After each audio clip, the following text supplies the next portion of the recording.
The Texas Parks and Wildlife television series is supported in part by Texas Parks and Wildlife Foundation, conserving the wild things and wild places of Texas thanks to members across the state.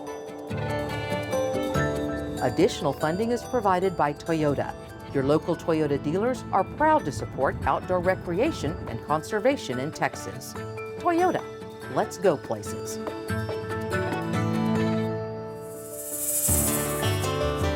Coming up on Texas Parks and Wildlife. We're concerned about ecological effects, but we're also concerned about economic effects, things like erosion and bank collapse. We have bald eagles here, but we also have painted buntings and just all different types of birds of prey. When they arrive, they'll unload off the buses and they just step out onto the boardwalk.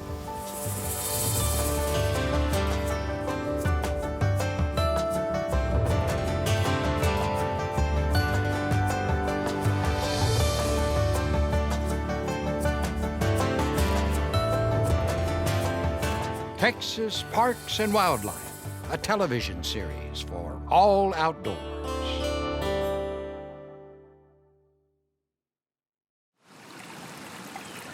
Being able to see the wildlife, to see the fish, to see the wild rice dancing with the flow of the current, it's just a very amazing place.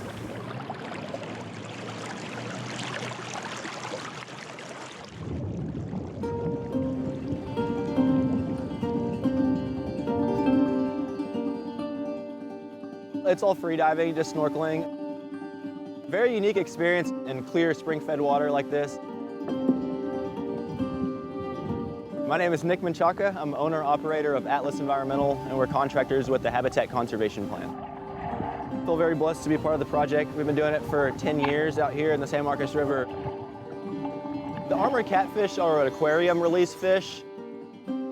This is one of the rivers in Texas that has been invaded by suckermouth armored catfish. They're from South America. They're common in the aquarium trade because they eat algae. They do well in aquaria. But unfortunately, that means that they're introduced into ecosystems where humans come in close contact with water. And the ecosystems they invade tend to look like aquaria. And so the San Marcos River is basically a giant aquarium. Very clear water, lots of vegetation, lots of algae for these fish to consume. I'm Josh Perkin. I'm an assistant professor at Texas A&M University. We're here for this project to try to understand how many fish are in the river and how we can adapt management of that population to control it to a better extent.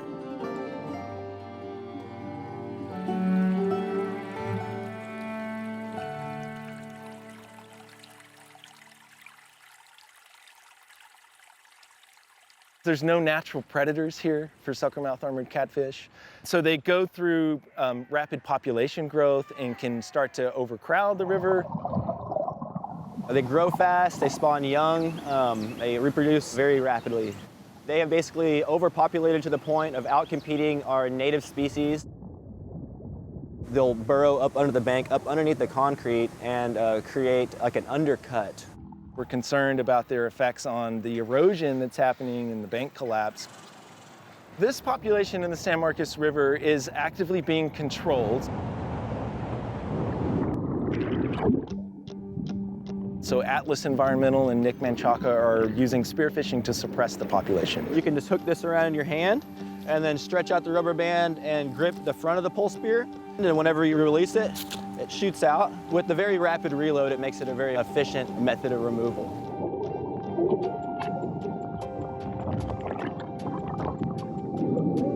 It's the most selective form of fish removal, very efficient in terms of removing the armored catfish as well as the tilapia.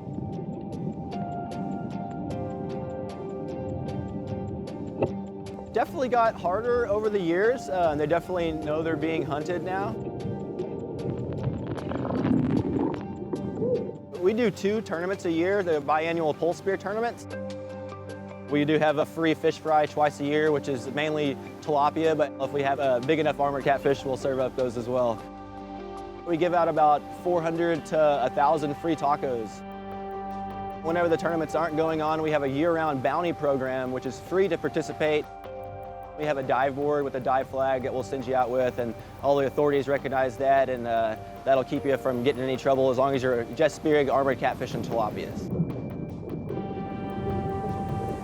14,000 armored catfish removed since 2013. It's definitely a lot. We'll find out from the data where 508 came from. Our study is designed to enhance that control.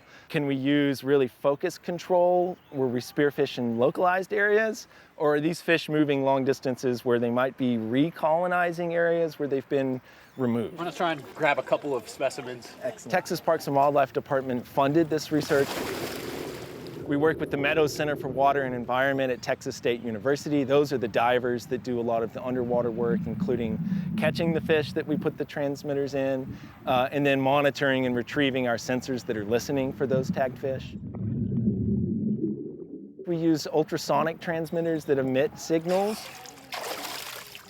We had some underwater receivers that we pulled up. There you go, sir. Good job. Pulled data off of them from our fish that have tags in them that track their kind of movement and behavior. We have 13,936 records. We actually pulled out a specimen that was tagged. We were able to check on the recovery from the surgery that was required from that. We still don't know how quickly they grow. We don't know how old these fish get in this population, so we can learn a lot through a recapture of a specimen like this. And 74. Okay. Outside of the range of our stationary receivers, we ran the canoe system that had the hydrophone in it to try to narrow down where some of those fish are. We have not recorded a fish moving from where we released them in Sewell up to here. We want to know how many fish are in the river, where are they spending most of their time, and how much are they moving throughout the river. So we capture fish, we internally plant these transmitters, and we follow their movements. It's a hydrophone. We're listening for a fish with a transmitter in it. And what we're finding is the habitats where they're most abundant are the human-altered habitats. So banks that have been stabilized by concrete that's then eroding and crumbling in. Those are the places where we see their highest abundances. But by also looking in places with lower abundances, we can eventually develop a population size estimate for the entirety of the river. To count the number of fish in the river, we use a raft. So we call it our lighted immersible fish enumerator, or LIFE. So our LIFE raft, we float. You know, this is looking down at the bottom. And then these are just underwater lights for at night. And then we put a GPS unit in here that tracks our path.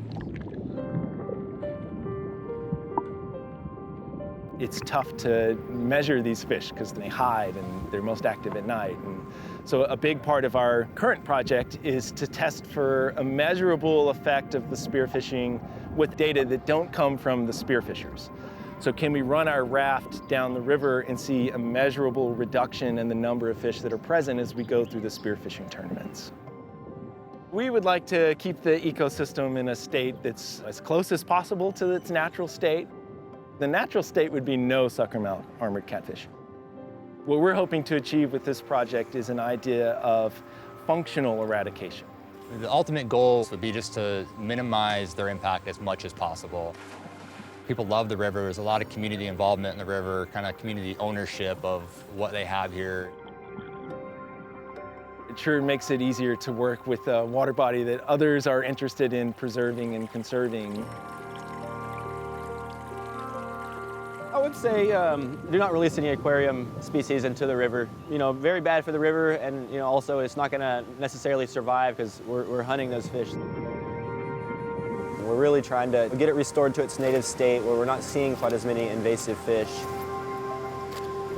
They're definitely still out there, but we're fighting the fight to keep their populations down and keep the native populations up.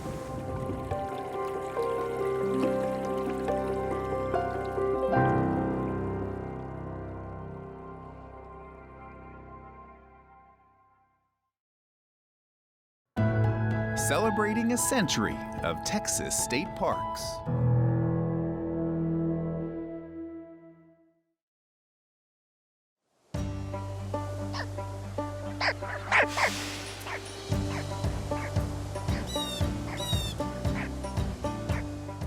What I love about this park is the accessibility to nature. You just never know what you're going to see and the beauty and the natural wonders. It's a place to explore nature. On a gently rolling landscape in central Texas lies a welcoming natural refuge.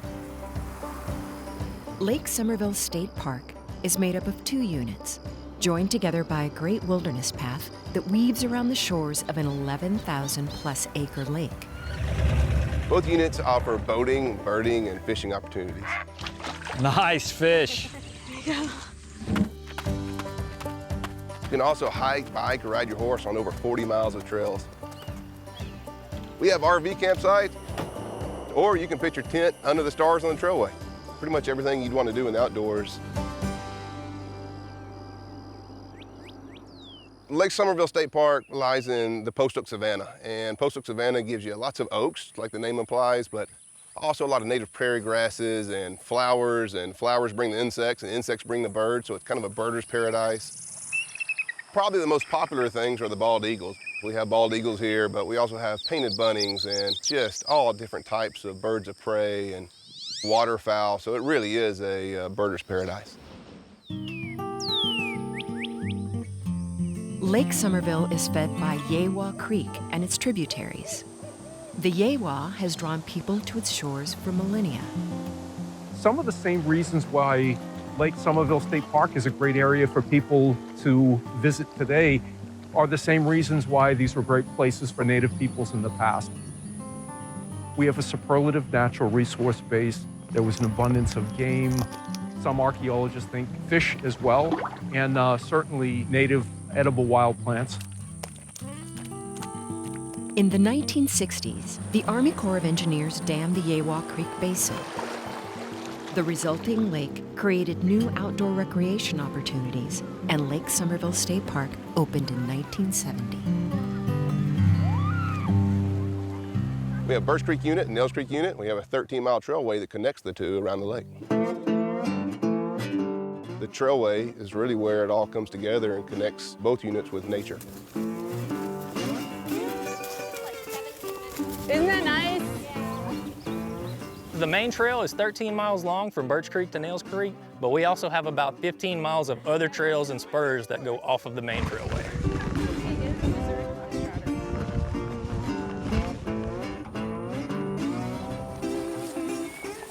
That bend look good, girls, right down there? Yes. There you go. Way to go, Evelyn. What I love most about the trailway is the variety of activities we have to do. I'm getting you, John. I really love this set of trails because it's secluded. You get the breeze of the lake, then you're in these canopied sections that keep the sun off of you, and you're back to being able to see the wide open space. It's wonderful. It's just really something special to be able to be in a place that's not far from several major cities, but really feel like I'm out in the middle of nowhere. It just goes on and on. It seems like the trailway never ends. All right, buddy. Keep an eye out for the eagles. I heard those frogs do like I heard them. What's that? That's not an eagle, is it? That guys, that big thing? What's that? We're hiking, having a good time with kiddos. Look what the eagles can do. Whoa, yeah. I'm gonna lead the way. Okay, lead the way. Short loop, but enjoyable loop. Hey, what's that? What's that? Oh, wow. The eagle! Is that a bald? It's like a classic American eagle pose. You know, it's the old saying, to get away from it all. It's actually a great thing.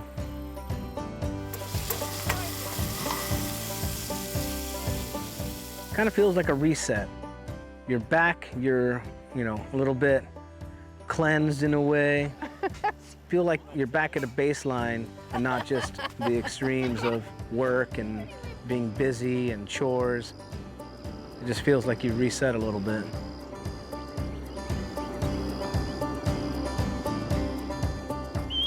Lake Somerville State Park and Trailway is quality. Lake Somerville State Park and Trailway offers something for all to enjoy. It's just really a unique place in Texas.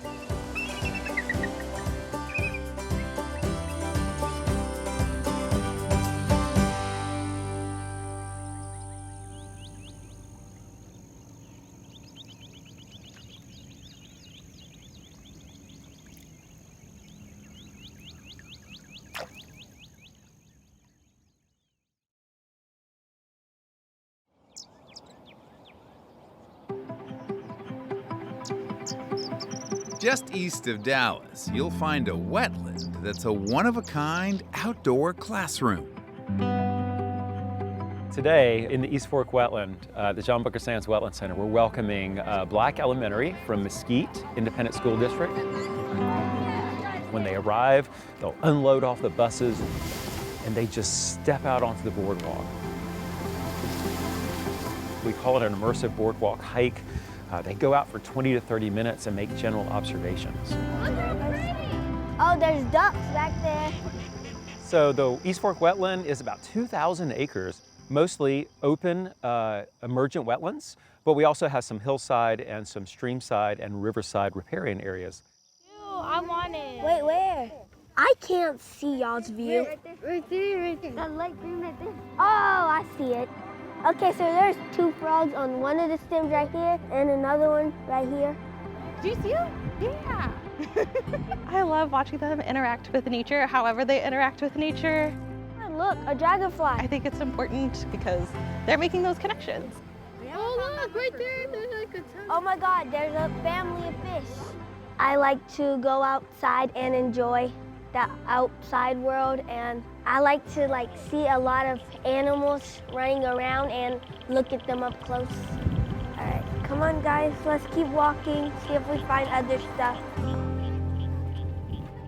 This isn't just a wetland outdoor classroom. Taking water out of the Trinity, this is a water treatment wetland that cleans up to 90 million gallons of water a day. This natural treatment system, our wetlands, is the largest man-made wetland system in the United States. And it provides a number of different ways of treating the water. There it's coming up. We use gravity, we use sunlight, we use plants in order to polish the water and remove constituents such as suspended solids, phosphorus, and nitrogen.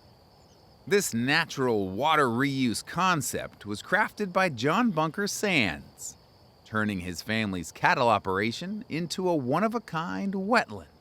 We got quite a bit of the sedge. Loretta Mokri helped come up with the idea.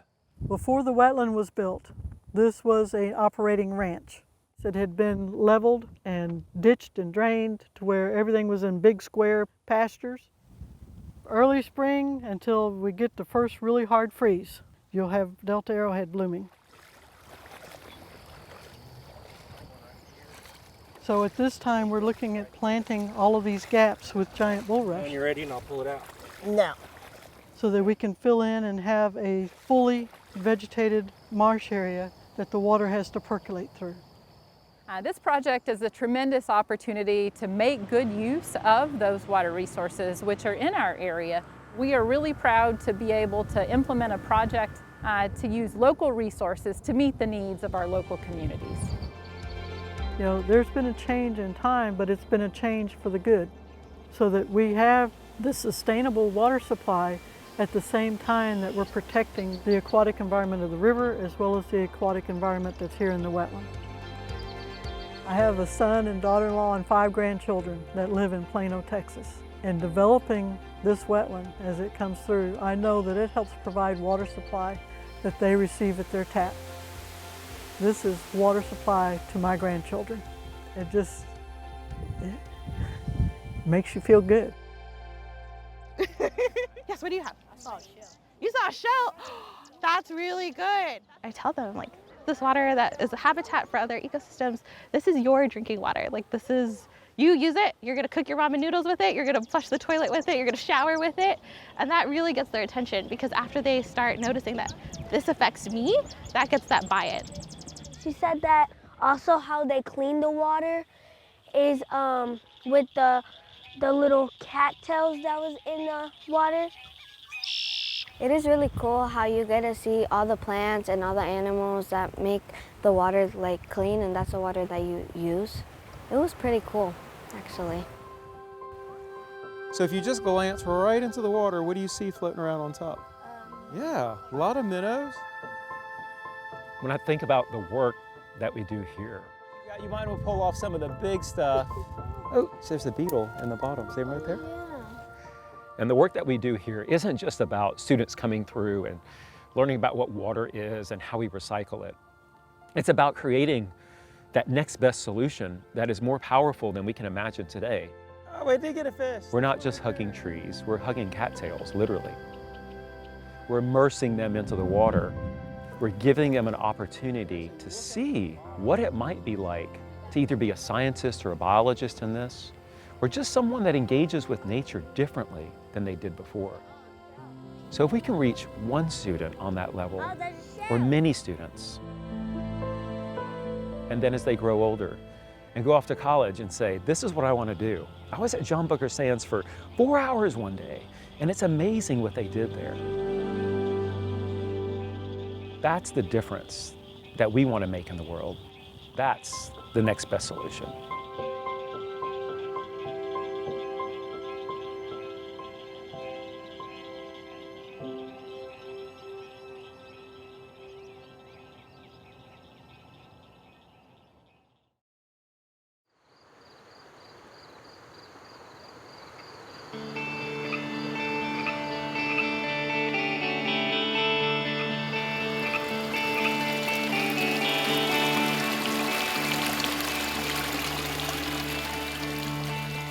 Tyler State Park is single track through the woods. There are no Jeep roads. Everybody ready? It's 10 miles of trails here, so when you're back on the trail system in Tyler State Park, you're away from everything. It's just you and the woods.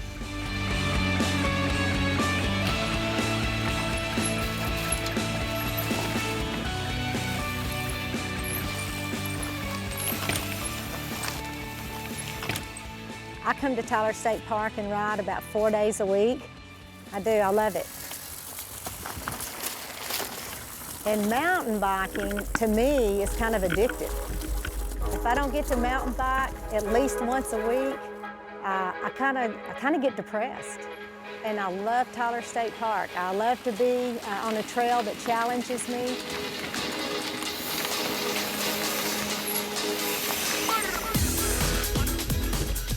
There's something here for everybody. We have difficult climbs and fast descents.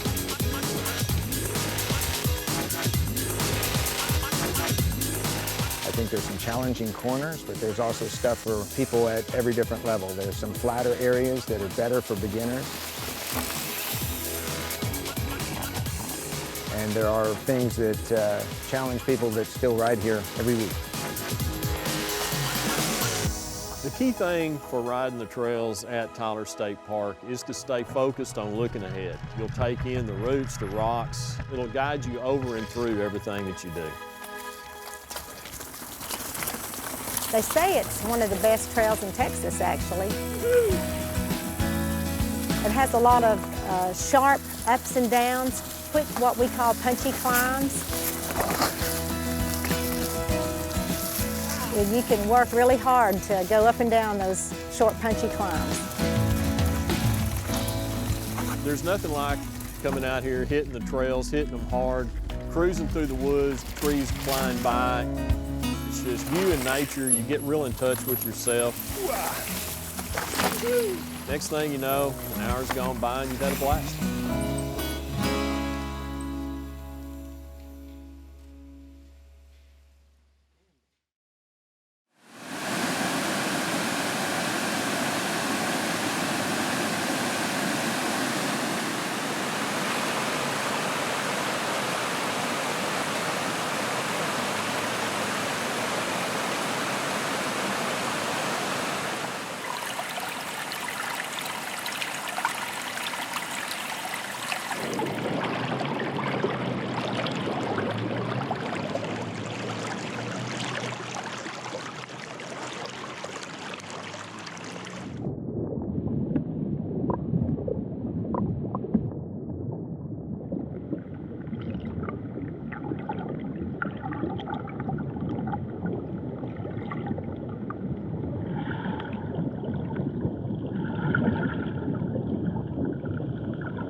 This series is supported in part by Texas Parks and Wildlife Foundation, conserving the wild things and wild places of Texas thanks to members across the state.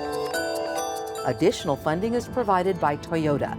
Your local Toyota dealers are proud to support outdoor recreation and conservation in Texas. Toyota, let's go places.